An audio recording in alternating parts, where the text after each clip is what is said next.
Welcome to NYNJPA Weather, your weather source for the Northern Mid-Atlantic. I'm meteorologist Stephen DiMartino. Well, unlike last evening, this evening is far quieter, with high pressure building in from the Great Lakes. There's still a weak disturbance that is moving through southern New Jersey, so a few isolated showers are moving through locations like Atlantic County, Cape May County, and portions south and west. However, for the most part, these showers will start to dissipate after 8 p.m., and there really won't be much of an impact for the rest of the region. So I'm expecting clearing skies for the most part, and temperatures falling into the 40s and 50s over many locations, especially away from the coast. High pressure will continue to produce scattered clouds into tomorrow afternoon. However, again, a few isolated disturbances will bring a threat for scattered showers and isolated showers tomorrow afternoon, especially over southern Pennsylvania and southern New Jersey. Overall, though, again, these showers will be weak, highly isolated, and most locations will remain dry and tranquil. Now, later on in the week, there's going to be a potential for a major storm to impact much of the northern mid-Atlantic in the form of our first fall nor'easter. Let's take a look at the latest model guidance. This is the 500 millibar map of the European model guidance from the Penn State EWAL, an excellent website to get all your model data and needs. Now, the thing I want to point out here is not the strong upper level low that is sitting over northern New Jersey and southeastern New York. Obviously, that stands out. The feature that we should keep an eye on is that strong disturbance that is moving over Washington and Oregon. Now, this disturbance is very important because it shifts the whole upper level pattern to the east.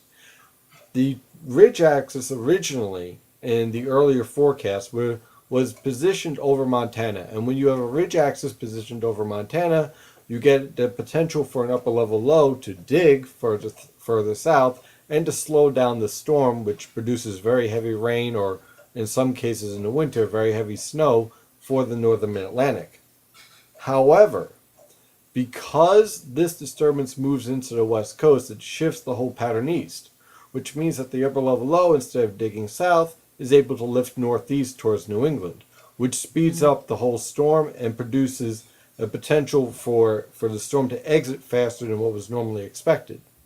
Why is this important? Well, let's take a look at the 700 millibar moisture advection. This is 700 millibars, and it's very important to keep an eye where that dry air is coming from. This is what you call the dry slot. The dry slot is basically where the rain ends, and you can break out into some sun, and precipitation totals that were forecasted end up being much lower because of this dry slot. Why is that important? Well, because this storm is going to be focused more north and east, the dry slot is going to be able to clip parts of New Jersey and Long Island and parts of Connecticut.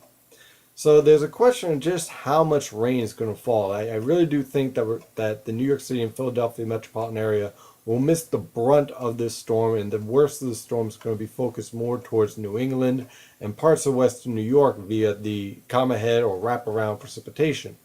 Still, New York City and New Jersey will still have a pretty sizable impact from this storm. Let's take a look at the surface map. So by Friday morning, our low pressure system is rapidly moving into Connecticut. Now, again, if it wasn't for this strong disturbance moving into the west coast, this low pressure system would move slower, and the low pressure system will also likely be positioned further south and east, probably southeast of Long Island, like original forecasts were showing. Still, the impacts on this storm will be significant.